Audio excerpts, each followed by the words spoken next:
Issues like Europe and immigration, it's quite clear the majority of the public now want to have a vote before the next general election, not a wafty promise of what's going to come in 2.5 or 3 years' time.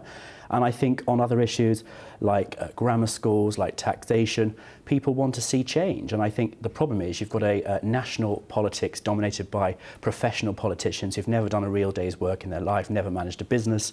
I'm 35. I think I've probably got more business experience than the 3 main party leaders put together, because they've only ever done politics or public affairs.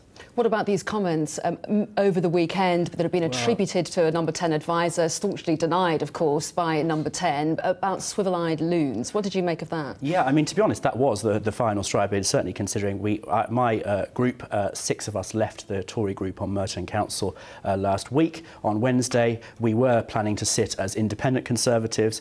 I can no longer sit as a Conservative, and I decided I should join UKIP because, frankly, those comments are offensive.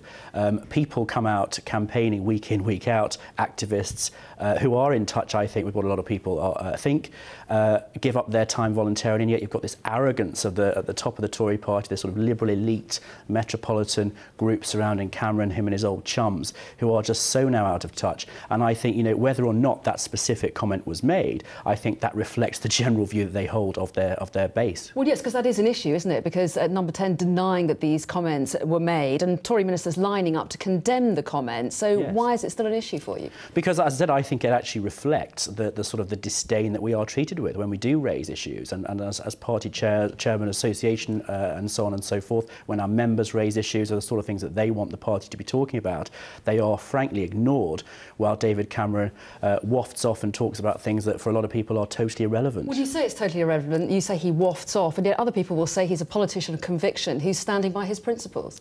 Well, I'd like to see his principles because, frankly, it's continual U-turns, wishy-washy leadership, and it's quite hard to define what the Tory party stands for nowadays. You know, every time he has a conviction on something, we find 3 months down the line we've been out at the stumps batting to defend a particular policy, and then he does a quick about turn and we've U-turned on it completely. Does that apply to gay marriage, do you think? No, I think he has shown conviction on gay marriage. I personally support the stance that he's taken on gay marriage, but I think that as an issue, it's not something that's been top of the political agenda for most people who are facing trouble in the economy, worried about their jobs, worried about making sure they've got enough money to, you know, keep their family going week in, week out and pay their mortgage. And I just don't think it reflects those sort of concerns that people have got at the moment. And there are 6 councillors in Merton who are doing the same as you, defecting from the Tories to UKIP. But do you think that this feeling of malaise goes further beyond Merton? It's how widely felt do you think it is amongst Tory grassroots? Oh, I think, you know, hugely. I've had so many calls of support for what we're doing since this story was published last week locally, and that since we made the actual firm decision to go to UKIP over the weekend this morning following these comments, lots of support both from residents and from members, and I think we will be followed by a large number of our members and also candidates for the local council elections in 2014 who are currently Conservative. I think will be also coming over to be UKIP. OK, well, Richard Hilton, thanks very much indeed for coming in to talk to us today. Thank you very much. Thank you.